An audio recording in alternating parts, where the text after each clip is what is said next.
I'm confident about that, and I come here to be inspired. So when I'm making movies, we just did a big Asian deal. You know, we raised $300 million to do Asian films. So I'm not only here for the gallery, I'm also making a movie called Shanghai, and this inspires me and inspires my director too. So we're learning. Welcome back to Voices. I'm Stephen Engel. Our final few minutes with our guest today here at the Schoeni Gallery is the director and the daughter of the founder, Nicole Schoeni. So your father founded this, Manfred, about 15 years ago. What was his vision, and have you achieved it? Well, he was an artist himself, so he was actually traveling into China because he was dealing in Chinese antiques. And he realized that a lot of the artists, there was a lot of good art, but not much representation and not much infrastructure. So then he finally decided to open the gallery, which was his dream, and started promoting them overseas. So his vision was really to share with the world Chinese contemporary art, to get it onto an international platform. How emotional is this gallery to you? For those who don't know, your father tragically passed away a few years ago. Is it still so close to your heart, and building this business what your father wanted to do? Most definitely. At times I think maybe I'm too emotional, but this work has become my life, and I want to continue his legacy and make him proud. So yeah, of course, it's very emotional for me. I'm sure he's very proud. What do you have the vision for the next 15 years? How would you want to take Schoeni above and beyond what it is right now? Well, we've always had a reputation of working with oil on canvas, and I'd like to expand that a little bit. I'm very interested in mixed media, whether that be photography, installation, something different, a bit more different from what we used to do. I still want to work with young artists, which I find the most interesting, and also bring actually a more international program to Hong Kong. So not just focus on Chinese art, but also to bring American art, European art from all over the world. You do to a certain degree, but this exhibit now, in the 15th anniversary, is about the contemporary That's right, Chinese yeah. artists. How come you haven't opened up in China? Or is that something you want to do maybe? Bring the one day, art yes. back to the mainland? One day eventually, definitely. We're still looking for the right time and the right place. Are the big buyers still international buyers, or are they coming from mainland? Are the mainland Chinese who are now flush with cash from the record stock market, are they saying, I want a little piece of my contemporary art?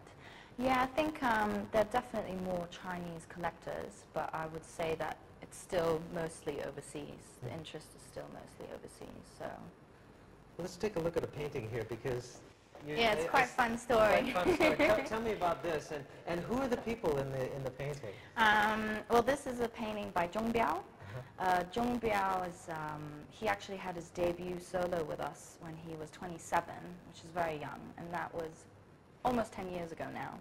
But in 1996, my father went to visit the artist in Chongqing, and they were watching a football match. I think it was Germany against Italy. And they basically, because my father was a football fan, they basically made a bet.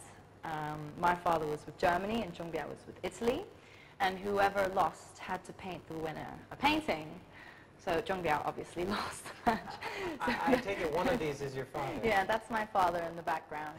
And then of course the football is a reminder of what the bet was all about. So. Did he like this painting? Did he like his likeness? Well, he liked the painting, but you know, he was okay with the likeness, yes. I think his nose is a little bit too big, although he did have a big nose. How are your tastes different from your father? You've grown up in Asia. Yes. Your father was Swiss, yes, but spent a lot of time in Asia, had a love for Chinese art. How are your tastes different from his?